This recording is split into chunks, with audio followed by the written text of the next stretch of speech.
Hey guys, welcome back here to my channel and to finally another episode here of my Mack hypercoaster build. It's been a little bit of a while. I haven't posted really that much about it in the last few weeks or so, but I'm ready to get back in and do a couple more videos for you.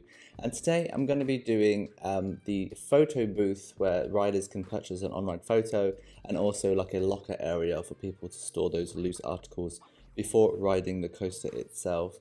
And so this was a little bit of a struggle. I kind of knew in my head what I wanted to do and where I wanted to place the two areas that I'm talking about, but I just didn't really know how they should actually look. So I did do a little bit of Googling, and I kind of looked around some images of Busch Gardens because they have an Egyptian area. I also looked around a little bit of Parkitect because they also have an Egyptian area there as well, just to get some inspiration. But I ultimately, in my head, did have a general idea of how I wanted it to look, but the actual build process of me doing that wasn't as successful as I'd hoped, and actually the building didn't really turn out 100% how I really wanted it to be. It was okay, there was a few little details on it that I really didn't like, things that just kind of clashed or things that clipped and that kind of stuff. So I did go back in and actually tidy this a little bit off camera, sorry. And I will put a screenshot at the end of the video so you can kind of see how it ended up looking. It's very similar to what I built. It is not that drastically different, but just a few of the little details and just the way it kind of looks in a couple areas. But yeah, so I just wanted this to be kind of on the exit path from the ride. So as you're leaving, you kind of walk around the corner and then you do come out to this little kind of photo booth, stall, shop, whatever you want to call it. And I do actually go in and kind of do some planters and foliage that kind of guide the guest in the direction of the shop, which you very often find in real life theme parks. Everything is designed to make the guest kind of walk a certain way, to be attracted to something. The paths and the fencing, the foliage and the trees, they guide you through a park and lead you towards things like shops, etc. So next time you go to a theme park, have a little look. You'll be really curious to see that's kind of how theme parks are built. They want the guests to be drawn to the key locations of the park. So from the exit, you don't want to be lost coming off this coaster that I'm building, and so I do actually do some like planters and stuff just to guide the guests towards the photo booth. I don't actually do any of the foliage or planter work today in today's video, but I will go in and hopefully get a video about that in the next part of this build. I'm just adding in some like details here, like cloths and things hanging down, which is really cool. I do go in and put some screens inside with like on-ride photos, but you can't see them at all, so I've cut that footage out.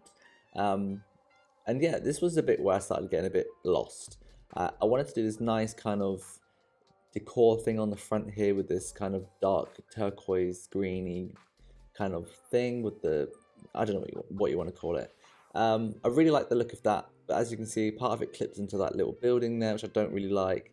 The pillars going up on the corners, it's just something about it. It's not very clean and tidy. It's not very well constructed.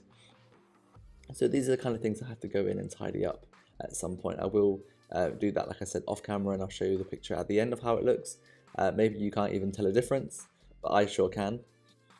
But I have this huge plaza area outside the coaster, and I really wanted to put some things in there and make this an immersive area for the theme park, or this themed area of a theme park.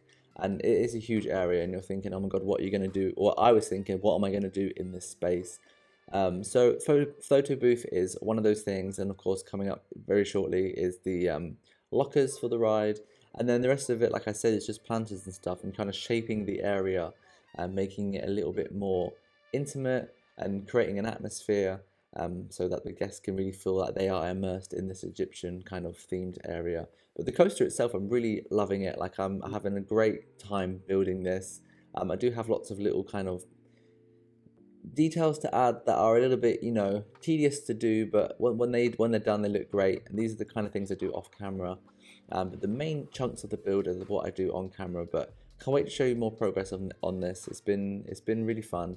I've really done way more than I expected that I was going to do. In the beginning, this was just going to be a coaster with some custom supports on a plain map, just to kind of showcase the coaster. And then I got carried away with theming, etc. And now it's turned into a huge kind of themed land, kind of diorama project, but I'm really enjoying it, and I'm really taking my time with it as well, and coming back and forward to it every now and then and building a little bit more. So now onto the lockers. Of course, there are some lockers that are in the Resortitect mod, which are absolutely perfect for building your own locker place in your theme park.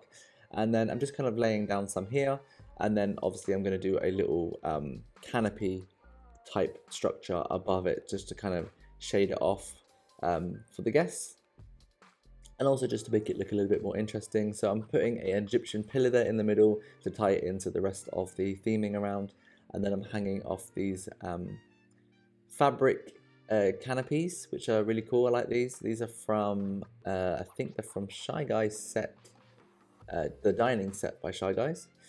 It's not a set I use as much as I used to anymore. That was one of my go-tos. I don't really use it that much, but the canopies in there are still really cool, so I still use those a little, quite often when I'm building.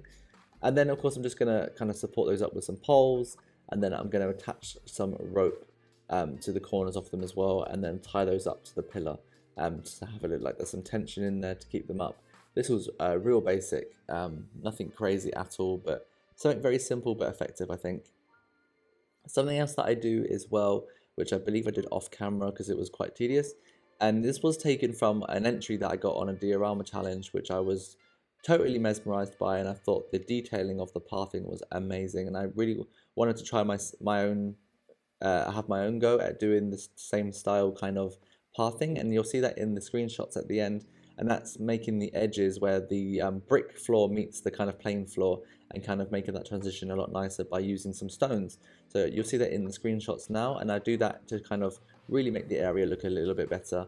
But hit the screenshots. Thank you guys for watching. I really do appreciate it. And please give me a thumbs up and a subscribe if you haven't already, and I'll see you next time here on my channel for another video. Bye bye.